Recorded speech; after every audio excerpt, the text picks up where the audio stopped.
আসসালামু আলাইকুম ওয়া রাহমাতুল্লাহ। হে মানুষেরা, আমি সত্য কথা বলতেছি, কান পেতে শুনো। সত্য কথা হচ্ছে এই, সৃষ্টি জগতের মালিক আল্লাহ একজন। অভিশপ্ত শয়তান সৃষ্টি জগতের মালিক আল্লাহ সম্পর্কে আমাদেরকে ধোঁকায় ফেলে রাখছে।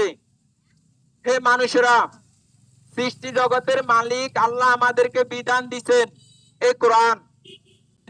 এই কোরআন তোমরা সৃষ্টি জগতের মালিক আল্লাহর উপর ঈমান আনো এবং আল্লাহর দেওয়া বিধান মানো, তাহলে শয়তানের ধোঁকা থেকে নিজেকে রক্ষা করতে পারবে। হে মানুষেরা, তোমরা আল্লাহকে ভয় করো, আল্লাহ আমাদেরকে দেখতেছেন। হে মানুষেরা, এই কোরআন সৃষ্টি জগতের মালিক আল্লাহর কাছ থেকে এসেছে। এই কোরআনের প্রতিটি কথা সত্য। তোমরা এই কোরআনকে অনুসরণ করো। হে মানুষেরা, এই কোরআন হচ্ছে সঠিক পথ। এই কোরআনের বাইরে যারা চলে তারা ভুল পথে চলে। তোমরা এই কোরআনকে অনুসরণ করো। হে মানুষেরা, যারা আল্লাহর উপর ঈমান আনে না এবং আল্লাহর বিধান মানে না, তোমরা তাদেরকে অনুসরণ করো না।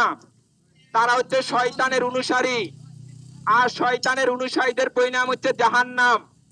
হে মানুষেরা, যারা আল্লাহর উপর ঈমান আনে এবং আল্লাহর বিধান মানে, তোমরা তাদেরকে অনুসরণ করো, তাদের পরিণাম হচ্ছে জান্নাত।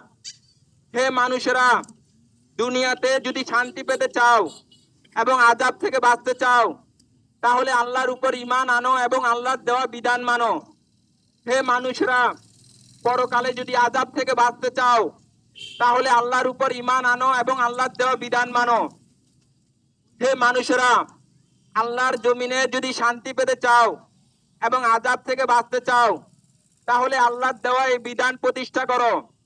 হে মানুষেরা, পরকালে যদি আযাব থেকে বাঁচতে চাও এবং সুখ পেতে চাও, তাহলে আল্লাহর দেওয়া এই বিধান প্রতিষ্ঠা করো। হে মুসলমান ভাই ও বোনেরা, আল্লাহর দেওয়া এই বিধান প্রতিষ্ঠা করার জন্য তোমরা সবাই একসাথে এগিয়ে আসো, তাহলে আমাদের জন্য জান্নাত থাকবে। হে মুসলমান ভাই ও বোনেরা, আমাদের এক দফা এক দাবি, আল্লাহর বিধান ছাড়া আমরা কারো বিধান মানি না।